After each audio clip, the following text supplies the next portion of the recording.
अस्सलाम वालेकुम दोस्तों, कैसे हैं आप? उम्मीद है आप खैरियत से होंगे। चीन खतरनाक डिफेंस सिस्टम ले आया है और तीसरा दुनिया का मुल्क बन गया है जिसके पास ये सलाहियत और ये टेक्नोलॉजी होगी। दोस्तों, 3 सितंबर को जब 80 साल हो जाएंगे वर्ल्ड वॉर 2 को, दुनिया के सामने चाइना ये डिफेंस सिस्टम अपना पेश करेगा। लेकिन एक्सक्लूसिव मालूमात में आप दोस्तों के सामने रखने वाला हूं कि आखिर ये HQ-29 डिफेंस सिस्टम क्या है। पाकिस्तान और भारत की जब जंग हुई, 4 रोजा जंग, उसमें HQ-9 डिफेंस सिस्टम का जिक्र हो रहा था कि चाइना का वो पाकिस्तान के पास था। चाइना के पास HQ-19 भी है, लेकिन अब तीसरी रेंज HQ-29 की चीन दुनिया के सामने लाने वाला है। दोस्तों, हाइपरसोनिक जो स्पीड है उससे बैलिस्टिक मिसाइल्स को टारगेट करना, सैटेलाइट में उनको खत्म करना और जो इंटरकॉन्टिनेंटल बैलिस्टिक मिसाइल्स हैं उनको टारगेट करना और अपना दिफा मजबूत बनाने के हवाले से ये डेवलपमेंट बहुत बड़ी है। रीजन में, साउथ एशिया में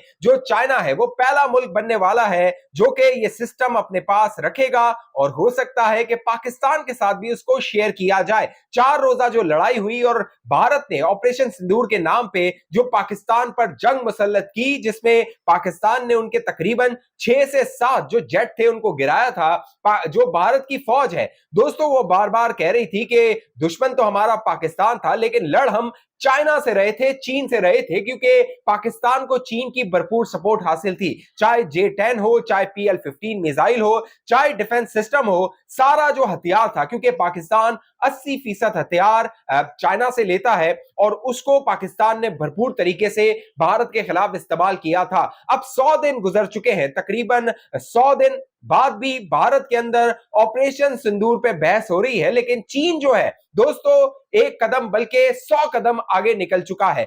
HQ-29 जो डिफेंस सिस्टम चीन दुनिया के सामने लाने वाला है, ये अमेरिका और रूस का जो डिफेंस सिस्टम है उसकी टक्कर का डिफेंस सिस्टम होने वाला है। चीन ने HQ-29 जो एयर डिफेंस सिस्टम बनाया है वो खला में दुश्मन के मवासलाती सैयारों, सैटेलाइट और हाइपरसोनिक रफ्तार रखने वाले बैलिस्टिक मिसाइल को टारगेट कर सकता है, उनको तबाह कर सकता है।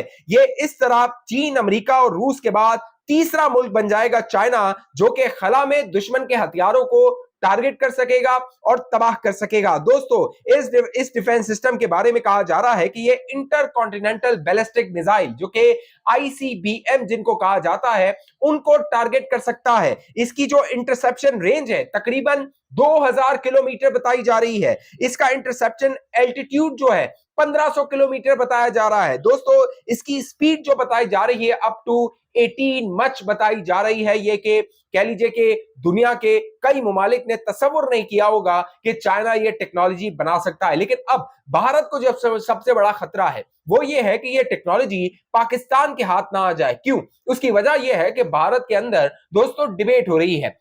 गुज़िश्ता रोज लोकसभा का इजलास हुआ और उस लोकसभा के इजलास में जो कि राजनाथ सिंह डिफेंस मिनिस्टर हैं उन्होंने तकरीर की। लेकिन दोस्तों, राहुल गांधी ने नरेंद्र मोदी को गुद्दी से पकड़ लिया है, उसका गिरेबान पकड़ लिया है। क्यों मैं ये कह रहा हूं? मैं इसलिए कह रहा हूं कि जो राजनाथ सिंह डिफेंस मिनिस्टर है उसने अपनी तकरीर में कहा कि जो पाकिस्तान था वो हमारे आगे गिड़गिड़ा रहा था। पाकिस्तान कह रहा था कि सीज फायर कर लिया जाए, लिहाजा हमने सीज फायर कर लिया। तो राहुल गांधी फौरन से जट से उठा और राहुल गांधी ने कहा कि कभी कोई जीतने वाला भी सीज फायर करता है, कभी कोई ऐसा जो कि दुश्मन पे हावी हो वो सीज फायर करता है। तो जो राजनाथ सिंह था उसके पास उसका जवाब नहीं था राहुल गांधी का। फिर राहुल गांधी ने सवाल किया, बीजेपी ने, कांग्रेस ने सवाल किया राजनाथ सिंह से कि बताओ हमारे कितने जहाज, कितने जेट गिरे हैं। तो दोस्तों, डिफेंस मिनिस्टर भारत का क्या कह रहा है आपको मालूम है? डिफेंस मिनिस्टर कह रहा है कि ये देशद्रोही है, देशभक्ति का ये नाता नहीं है, ये देशभक्ति नहीं है कि आप ये सवाल करें कि भारत के कितने जेट गिरे हैं। आप ये सवाल करें कि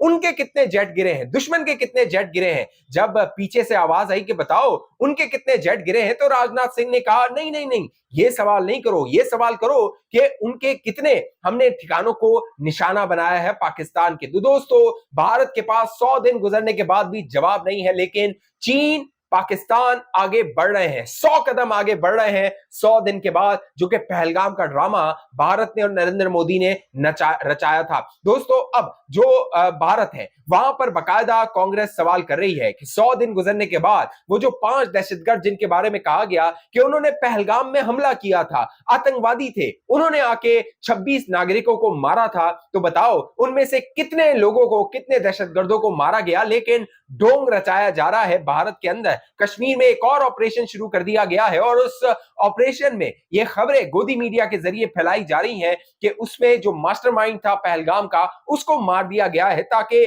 जो भारत की आवाम है उनको ठंडा किया जाए। वो जो सवाल कर रहे हैं, वो जो पूछ रहे हैं नरेंद्र मोदी से कि 100 दिन गुजरने के बाद भी अब भी तुमने क्या हासिल कर लिया, लेकिन जो चीन है, जो पाकिस्तान है, वो तो आगे बढ़ते जा रहे हैं। दोस्तों भारत की फौज और भारत की हुकूमत आमने सामने, इन 100 दिनों में हमने देखा कि भारत की फौज ने भारतीय हुकूमत, बीजेपी की हुकूमत, नरेंद्र मोदी को हर गुजरते दिन के साथ एक्सपोज किया। सबसे पहले सीडीएस जो कि अनिल चौहान है, उन्होंने एक्सपोज किया और उन्होंने कहा कि हमारे जेट गिरे हैं। सवाल ये नहीं है कि कितने जेट गिरे हैं, हाँ गिरे हैं तो गिरे हैं, लेकिन हमने क्या किया, जवाब ये देना होगा। लेकिन उसके बाद क्या हुआ, राहुल जो कि डिप्टी आर्मी चीफ है वो सामने आए, उन्होंने कहा कि जो चीन था वो पाकिस्तान की मदद कर रहा था, पीछे से जो लाइव लोकेशन, लाइव अपडेट्स थी वो चाइना पाकिस्तान को दे रहा था। उसके बाद इंडियन एयरफोर्स के चीफ एपी सिंह सामने आए। एपी सिंह ने कहा हम जो हथियार मांगते हैं, हम जो जेट्स मांगते हैं वो हमें दिए नहीं जाते, कॉन्ट्रैक्ट जो होते हैं वो सालों साल तक उन पर अमल दरामद नहीं होता। फिर क्या हुआ, फिर इंडोनेशिया में जो भारत का डिफेंस अताची था, डिफेंस एलची था, वो सामने आया और उसने कहा कि हमारी पॉलिटिकल कंपल्शन थी, यानी पॉलिटिकली ये फैसले नहीं किए गए कि हमने किन किन टारगेट्स को निशाना बनाना है पाकिस्तान में, लिहाजा हम जो है वो हमारे जेट जो थे वो गिरे, तबाह हुए। दोस्तों डोनाल्ड ट्रंप ने भी भारत का पोल खोल दिया जब उसने कहा कि 5 के करीब जो जेट है वो भारत के गिरे।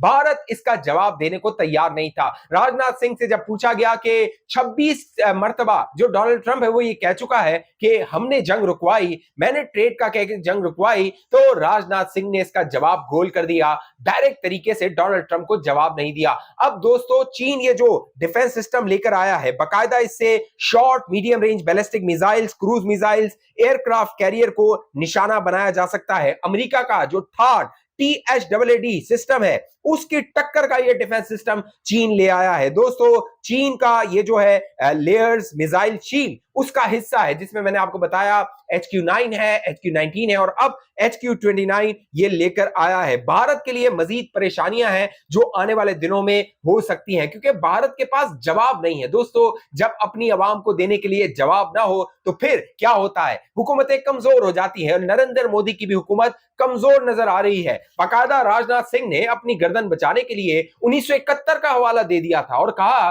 कि 1971 में क्या हुआ, हमने दुश्मन के कितने जेट गिराए, क्या मामलात हुए, उस पर सवाल नहीं किया जाता। तो जो कांग्रेस के अरकान थे उन्होंने कहा कि देखिए 1971 की मिसाल ना दीजिए। क्यों, 1971 में जो इंदिरा गांधी थी उस पर अमेरिका का दबाव था। 1971 में तो पाकिस्तान को हमने तोड़ दिया, बांग्लादेश हमने बना दिया, आज तक बांग्लादेश जो है वो वहां पर है और भारत क्लेम करता है कि बांग्लादेश हमारी वजह से बना, मुक्ति बानी जो थे हमने उनको सपोर्ट किया था, पाकिस्तान के अंदर हमने बगावत पैदा की थी। तो भारत ये क्लेम करता है। उस वक्त किसकी हुकूमत थी, इंदिरा गांधी की, कांग्रेस की हुकूमत थी। आज किसकी हुकूमत है, बीजेपी की हुकूमत है और नरेंद्र मोदी ने दोस्तों सरेंडर कर दिया है। वो जो राहुल गांधी कहता है ना नरेंद्र सरेंडर, तो नरेंद्र मोदी ने अमेरिका के आगे, चीन के आगे और अब पाकिस्तान के आगे सरेंडर कर दिया है। राजनाथ सिंह की जो तकरीर थी दोस्तों, इनडायरेक्टली मैं उसको कहता हूं कि लोकसभा में, भारत की लोकसभा में पाकिस्तान जिंदाबाद और पाक फौज जिंदाबाद के नारे लग गए हैं, क्योंकि कांग्रेस ने जिस तरह बीजेपी को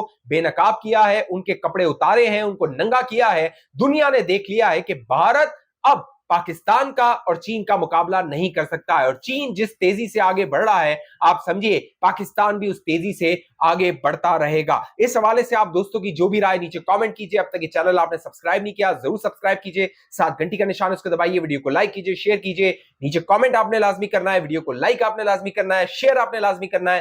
फेसबुक पे देखने वाले दोस्त पेज को लाइक फॉलो करके इस वीडियो को लाजमी शेयर कीजिए। अगली वीडियो तक मुझे इजाजत दीजिए दोस्तों। पाकिस्तान जिंदाबाद।